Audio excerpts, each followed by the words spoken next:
Broadcasting from the business capital of the world, this is the Podcast Business News Network. I just had a quick thought in my mind. We were planning loosely what we are going to talk about today because a lot of it's a moving target. And then I realized by the time we decide what we're going to talk about, it could radically change. Like things are just moving and evolving. And we're going to focus initially on some big announcements in the housing industry. And that's in her wheelhouse as she is very proficient in her life's work in the construction and real estate litigation area. She's a partner at Greenspoon, Marder, LLP in New York City. What's law got to do with it? Carol Sigmond joins us once again. She's our professional of the year. How you doing today? I'm well today, Steve. How about you? My head is spinning. May you live in interesting times. In one regard, I don't do politics, but a piece of me finds it exciting. I never know what I'm going to see when I click the news button. I never know. And sometimes I'm surprised. Now I'm getting, and I wonder if this is most people, getting a little immune to it. It's like, oh, wow, look at that. But it's not rocking my world like it was, but it's in a weird way. It's kind of exciting when there's new things happening. Unfortunately, a lot of these things do affect us and the bottom line, and that's a little unnerving, but it is what it is. So we got big announcements here in the housing industry. What's going on? Well, there have been sort of two announcements in the last one today and one, earlier this week. Mm-hmm. Let's start with earlier this week because we can just kind of set it aside quickly. There are significant layoffs being planned for housing and urban development. Those layoffs appear to be attacking or in the area of affordable housing and subsidizing and supporting affordable housing. So affordable housing programs for young people may be not doing well under the current Secretary of HUD, Turner. That's one thing.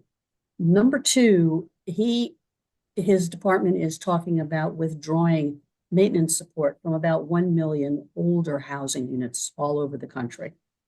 Now that's significant because that housing is by and large occupied by older people, many people on Social Security, families just starting out, and people who are not, economically well off.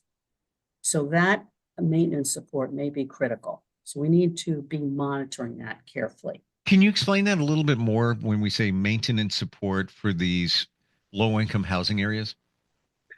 Well, anybody who lives in a home or an apartment or anything knows you have to have maintenance. You've got to keep the sink. You don't want the faucet leaking. You want the toilet running over. You need the paint repaired. You need holes patched. Roofs need to be watertight. Walls need to be watertight. Windows stripping, that all needs to be in place to keep the weather out so the heat stays in or the air conditioning stays in. So it's basic everyday maintenance. And there was a time, really for about 30 years, when a lot of housing was allowed to deteriorate without a lot of good maintenance. And it probably wasn't the best set of decisions that were ever made, but we're now confronting that. And there are about 1 million units, as I understand it, all over the country. This is not just in big cities or on the coast, it's everywhere. And these units are from the 50s and the 60s and even some pre-war units. And they need maintenance. They need faucets, they need water pipes, they need drain pipes, they need roofs, things of that nature. Many of them are multiple dwelling units, so they're apartment buildings in effect. And HUD is indicating that there may be some withdrawal of funding support for this activity because it is usually shared between state and local governments and the federal government. And it concerns me because we want to make sure the safety net stays in place. I think we are all concerned with the safety net. What a potential catastrophe if these buildings aren't maintained, if the funding is pulled from it. Who's going to pay for it? It's not like there's landlord's going to take care of it. Well, and it's worse than that too, because in some instances, and so much of this falls on local governments, and it's important to understand this, but if the funding isn't there to maintain the housing, the city may be forced to move people out. And then where do they move them to? There may not be other housing. Wow. We can't have people in substandard housing where there's not heat or hot water, or, it's not safe or clean. The electricity isn't maintained. In a way, I think it's a little counterproductive. I think the cost to maintain these homes is probably worth it because it ensures safe, affordable housing for roughly 1 million families, which we need to think about. What's the alternative? Okay, we know that cutbacks are there. It's happening. What can be done? Well, so that morphs us very nicely into what J.D. Vance said today. So he's talking about a different approach to housing. And you almost get the feeling that there's a decision being made. Okay, we're not going to support all of this older housing. Let's tear it all down and rebuild it. Yeah, that's an interesting idea. Certainly one that some of us have had before. Mm-hmm. Not a new idea in cities that have torn down failing housing project and replaced them. The difficulty is with the tariffs on, how do you afford to build the new housing? With the cutbacks in the affordable housing subsidy program, how do you get the lending for that new housing? The Trump administration has got two sort of approaches to this. One is the view that the housing crisis is caused by undocumented workers, and that if the undocumented leave, then there'll be more housing available. I'm not sure anybody has a good handle on that. I don't know if it's true. I don't know if it's false. I just don't think anybody really knows. Certainly in New York, we used a lot of shelters that would not be considered housing. We were using dormitories for folks who don't house families in dormitories. So not sure how true that is, but it's an issue. Second of all, they're talking about, okay, let's slash certain regulations. Let's make it easier to build new housing. Now, one area they're talking about changing is in the zoning area. Now, you are not going to get an argument from me that zoning is part of the problem in the housing crisis. So I will make that argument for you. Mm-hmm. And so there, I totally agree. They're talking about, let's have higher density at transit hubs. Let's have higher density on, main streets. Let's have higher density near public transportation. That all makes perfect sense. They're also talking about EPA regulations. Now, I'm not exactly sure what he's talking about because I haven't seen any draft regs. I am a bit concerned about one thing. And you're probably semi-familiar with this. We've got Willets Point. Okay, so that's an old Brownsville site. And they're cleaning it up and they're going to put housing in there. Well, right now they're cleaning it up under existing regulations, so it's got to really get cleaned, and that means a lot of the soil has to actually be taken out and replaced. But that means that the housing will be clean. There won't be anything in the soil that's dangerous for the people who are living there. If we modify these areas, if we modify these kinds of issues, then we don't have necessarily clean soil or clean environment, and there may be gases and there may be other health dangers. So it would depend on the specific regulations that they propose in the environmental area to really judge. But yeah, there's a lot to consider there, and there are even many that believe that when it rains, it's kicking up everything down there, as a starting point. I do believe we have a call. Hi, can you hear us? Hi, yes, it's Mark from Penn State. I was just wondering, listening to you guys, very uplifting to know that your show is here. A friend of mine told me about it. It's amazing. And I was listening to Carol. What advice do you have that me and my fellow students could do to stop Trump, what he's doing? Mm. Here, I'm holding the ball. Now I'm throwing it to Carol. Okay, so elections have consequences, and the country elected Donald Trump, and he is the president of the United States, and we have to respect the man in the office. My own view is that it's extremely important for the president of the United States and every other American to comply with federal law. And I think we should be looking at process. Is the Trump administration following proper process? And let's take this issue that J.D. Vance raised about environmental. If we want to change these regulations, we have to go through what's called rulemaking. It's not an executive order by the president. It's not something that he can do by himself. You have to go through rulemaking, which means you have to publish it. It has to be open to comment. There are certain standards that apply, and one would hope that that process goes forward. I mean, it's a process that's been going on for 70 years on both sides of the aisle. Everyone is familiar with it. So process matters, and compliance with the law matters, and being lawful matters. For example, not to morph too far off of housing, but let's just take the young man who was arrested at Columbia for his protesting, or his involvement in the protests. Mm-hmm. It's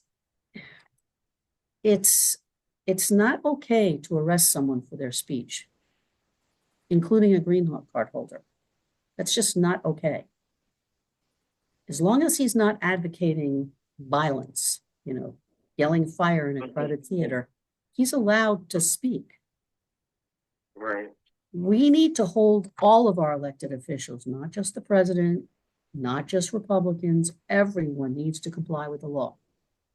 And if you were to challenge me, I could find lots of examples of Democrats that don't do it either. So this is a not a political issue. This is a comply with the law issue.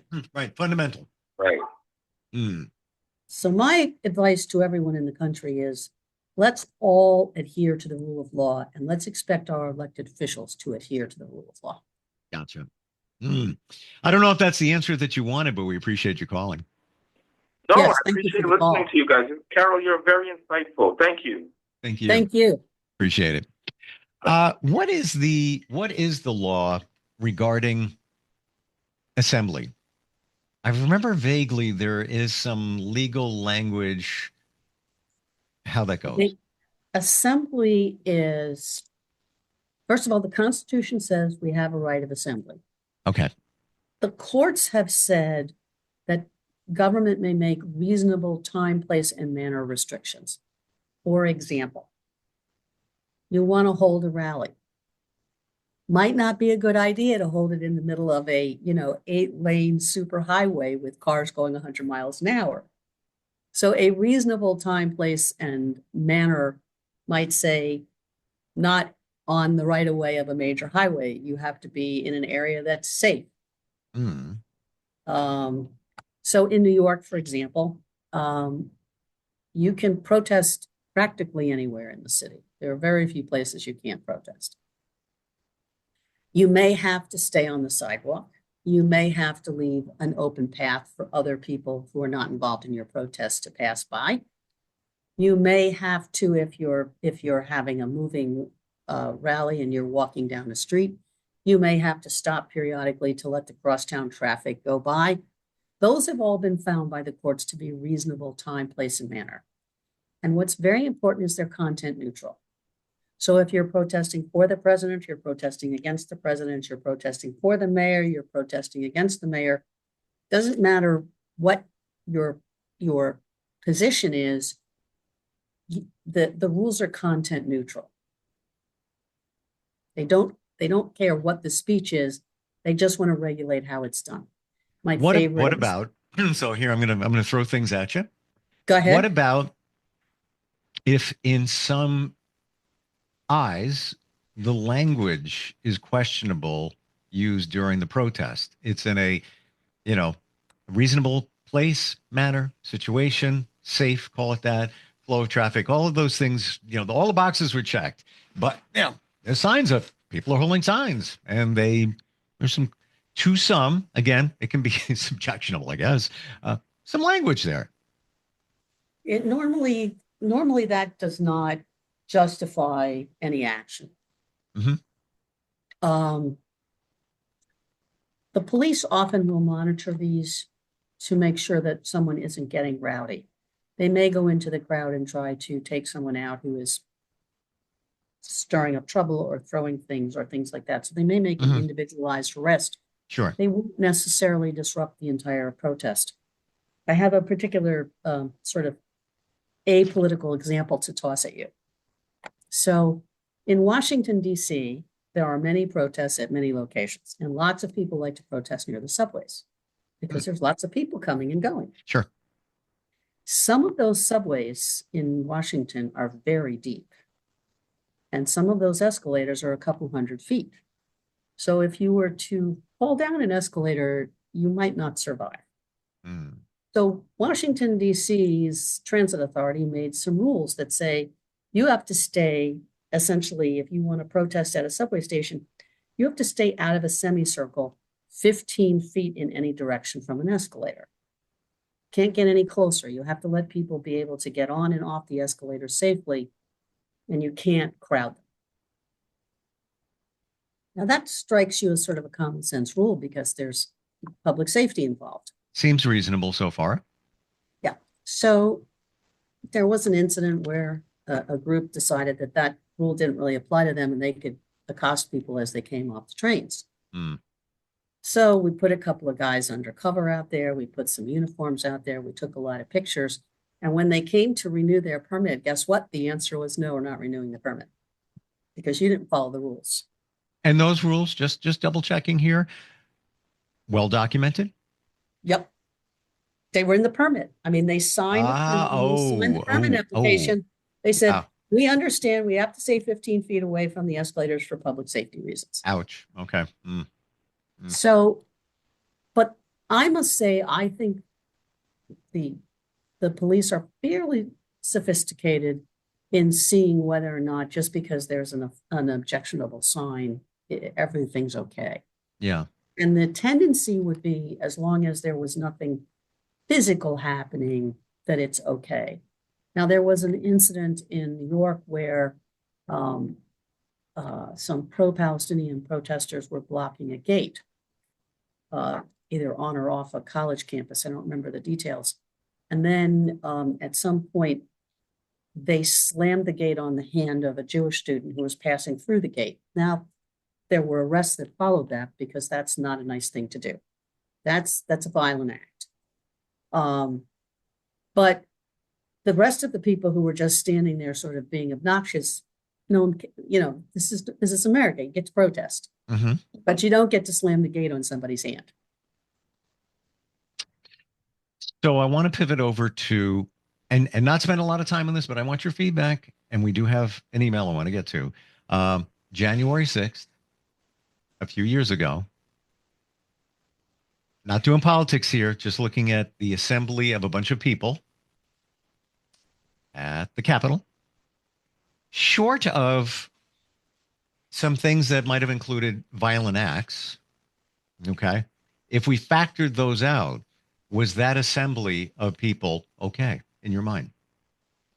Well, there were a couple of problems with it. The first was it was on the Capitol grounds. And so there are some rules there because you have congressmen and security issues and things of that nature.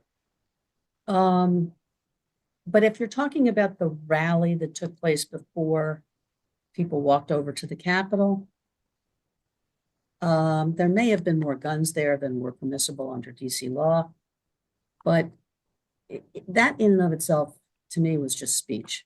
And I'm talking about adhering to the law. Firearms. Now we're in a different. We just crossed over one bridge. Yeah, I think the speech, it's the talking, even to a big crowd, as long as you're not trying to incite them to riot, is okay. Gotcha. There are some people who raise questions about some remarks made by some of the people, but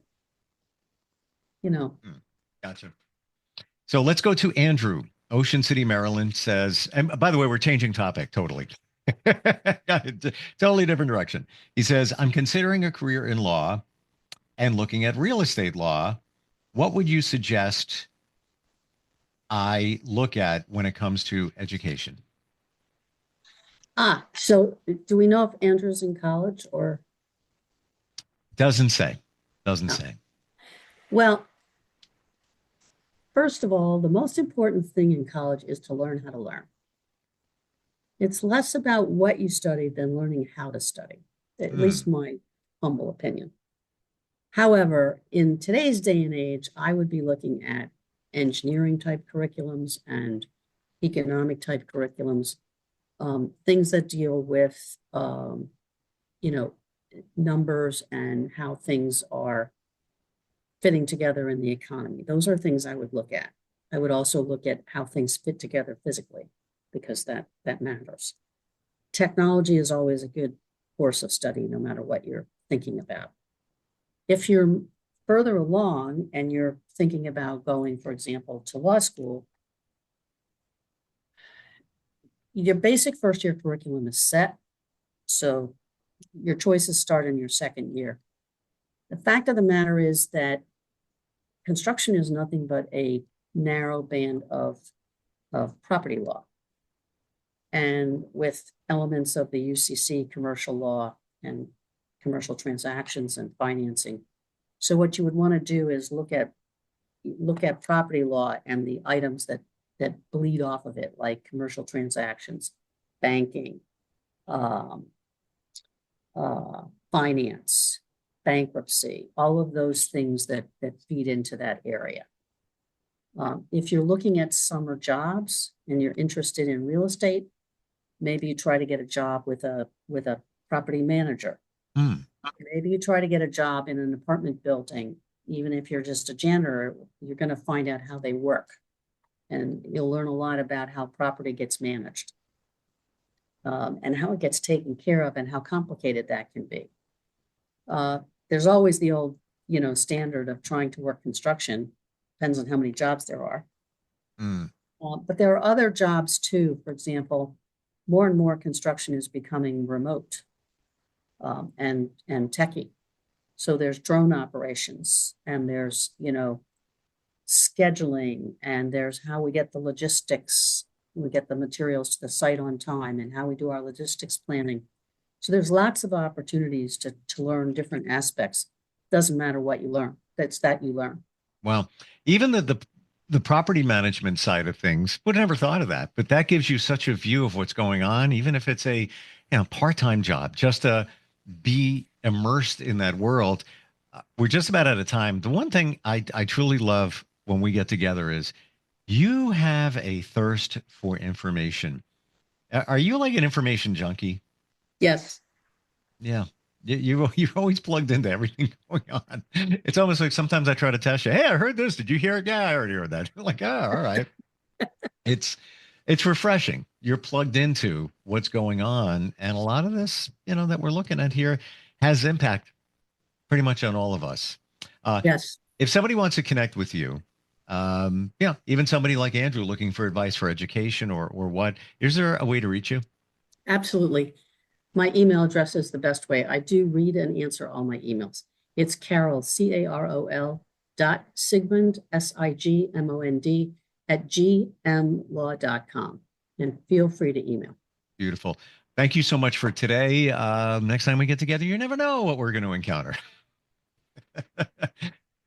It's always an adventure, Steve, and that's what life is, an adventure. An adventure, and that's what makes it fun. Thanks for today. We'll catch up soon. Bye.